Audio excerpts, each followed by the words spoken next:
Hello दोस्तों, स्वागत है आपका मेरे इस जीडीएस समाचार चैनल में। दोस्तों, इस वीडियो में बात करेंगे हम सभी ग्रामीण डाक सेवकों के लिए कुछ जो इम्पोर्टेंट ऑर्डर आए हैं उसके बारे में बात करेंगे। मैं आपको उस ऑर्डर की कॉपी भी दिखाऊंगा। साथ ही साथ हम बात करेंगे कुछ ड्रेस अलाउंस में जो इंक्रीज़ की बात की गई है उसके बारे में बात करेंगे, और रिक्रूटमेंट रूल के बारे में भी हम बात करेंगे कि क्या रिक्रूटमेंट रूल है। और साथ ही साथ जो 5 डेज ए वीक के बारे में बात की गई थी, जो कि ग्रामीण डाक सेवकों की जो चार्टर ऑफ डिमांड्स था उसके बारे में बात करेंगे। तो चलिए दोस्तों, बात करते हैं इन सभी अपडेट्स के बारे में।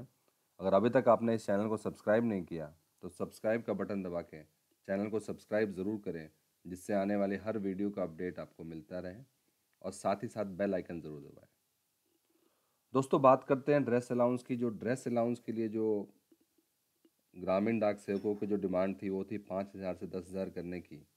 वो डिपार्टमेंट उसको जो है इवेलुएट करके, जो डिपार्टमेंट ने अभी इसके बारे में जो अपडेट भेजा, उन्होंने कहा है कि अभी इस मामले पे जो है विचार किया जा रहा है, और जैसे ही कोई फैसला आता है कि 5,000 से 10,000 बढ़ाने का, तो उसके ऊपर जो है दोबारा एक नोटिफिकेशन भेजा जाएगा।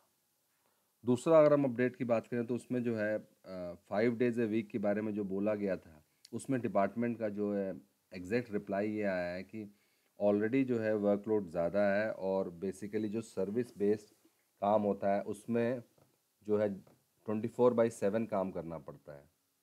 तो इस केस में अगर टाइम कम करते हैं तो जो बिजनेस है या जो भी काम है उसमें बहुत ज़्यादा नुकसान हो सकता है। तो इसलिए अल्टीमेटली कहने का मतलब ये है कि जो 5 डेज ए वीक है कॉन्सेप्ट ही ख़त्म कर दिया गया है, क्योंकि इसमें साफ कहा है कि कंपटीशन के टाइम पे यहाँ पे लोग 24/7 काम कर रहे हैं, वहाँ पे इंस्टेड की जो है 6 डेज ए वीक, अगर हम 5 डेज ए वीक करते हैं तो और ज़्यादा लॉस होगा।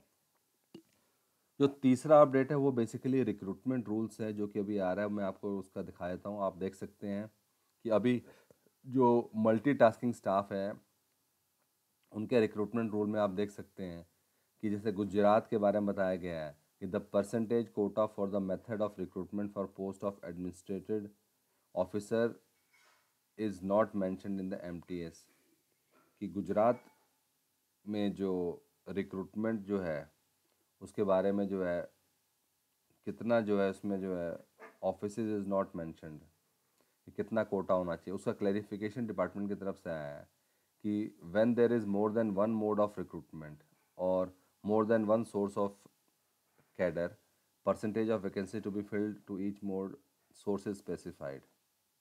बेसिकली अगर एक से ज़्यादा मोड है तब जाके बताया जाता है कि जो सोर्स और क्या कहते हैं मेथड ऑफ रिक्रूटमेंट और परसेंटेज ऑफ कोटा। लेकिन अगर जो है कोई एक ही मोड है तो उस केस में जो है entire vacancy will have to be filled in the manner provided under column 10।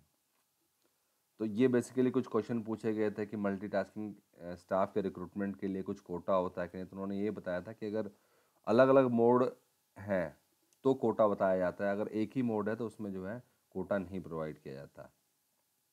Whether GDS should satisfy all the educational and other qualification prescribed for direct recruitment।